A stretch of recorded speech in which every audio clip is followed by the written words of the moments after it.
Hey YouTube, it's Old School Gamer with a comparison today of a few different PS3 controllers that I own. I have 3 different ones here. I'm just gonna go through and show you all of them and tell you what I think about all of them. So we'll start out with the actual name brand Sony PlayStation 3 controller, which ships with most of all of the PS3 systems. And if you already watched my PS3 review, then you kind of already know, but I'll go over it. You have your D-pad. It's pretty much the same as the PS2 controller.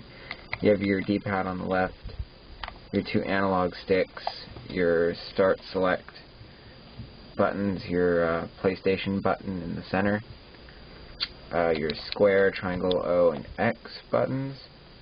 You have your L and R, R1 and R1 and L1, and then R2 and L2. And on the top you have your mini USB for charging, player indicator thing, lights, and this is 6-axis. So this controller that ships with it feels pretty good in your hand, and the analog sticks are really nice, all the buttons are really nice, and it's really light. The 6-axis DualShock controllers are a little bit heavier because they have the rumble in them. But yeah, this one feels pretty good. And this is standard, comes with all the PS3 systems. And this is actually the most expensive controller I have. These retail at $54.99, I'm pretty sure. So it's pretty steep for a controller, I think. And then next, this one is GameStop generic. Their actual GameStop brand controller. I bought this one because it was on sale around Christmas time when I got my PS3. It was on sale for $15, so I thought that was a pretty good deal for a controller. And it's actually the biggest of the 3 that I have, size-wise. It's a little bit bigger than it's a bit fatter all around than the Sony one. But it's got all the same buttons, D-pad, all the Sony buttons, analog sticks, and your home button, PlayStation, but whatever. And so this one is $15 for me. I don't know how much it is regular. It's got all the same buttons. I have some beefs about it. The analog sticks are okay. First of all, if you hold the controller like this, it seems like they designed it so that you're using the D-pad, but you never really use that to control games. You use the analog sticks, and holding it just feels weird. Using the analog sticks like this, it stresses this part of your hand out. You have to hold the controller not like this, but like that, and then it just, I don't know, it feels weird. And all the buttons are pretty responsive. They're all good. It has a little bit different shoulder triggers than the PlayStation brand one. These ones are a little bit more on the Sony one. The buttons are kind of squishy.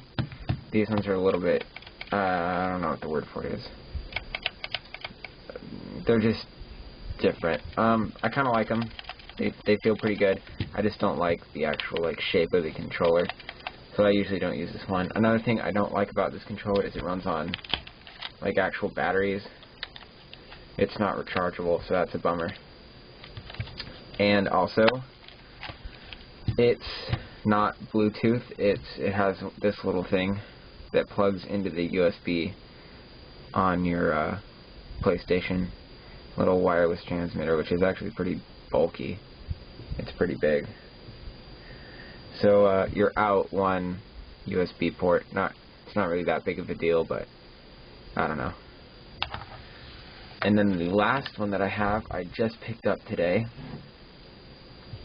This one's a bit different. This is the Shadow wireless PS3 controller, which I also picked up at GameStop. This isn't a GameStop brand. It's I don't know who makes it. It's made by Dream Gear. This is $40, And the reason I got it is, number one, it has rumble in it, and I hadn't had a controller with rumble, so this has a rumble pack, or whatever. And also, as you can see, the analog sticks are placed differently. This controller is more like a Xbox 360 controller, and that's one of the reasons I got it. I like the 360 controller, I like the feel of it. I think it's easier to play, so I got this one thinking it would be cool, and I like it a lot. It's pretty much, it's almost exactly like the Sony one. It's a little bit squished together more, and the D-pad's down here. And even it goes to the point, like when you press this button, it's like the Xbox 360 controller. It'll show, like, depending on what player you on, you know, like one side of the circle will light up depending on what player you are or whatever. But it's got all the same buttons: start, select, you know, triangle, square, XO, analog sticks, all the same buttons. Also, this one is rechargeable via mini USB. And it's got a good weight to it, and it feels really good in the hands when you're playing. And it's got some rubber grips on the side. And this one isn't Bluetooth either, but it comes with a less bulky USB adapter with just a little, you can't really see it, like little connect button right here. You click that and it connects. And so again, you're out a USB port, but you know, you save $15. And if you like the excuse me, if you like the shape of the 360 controller, then, and you have a PS3, then you can kind of get the feel of that. Can't really say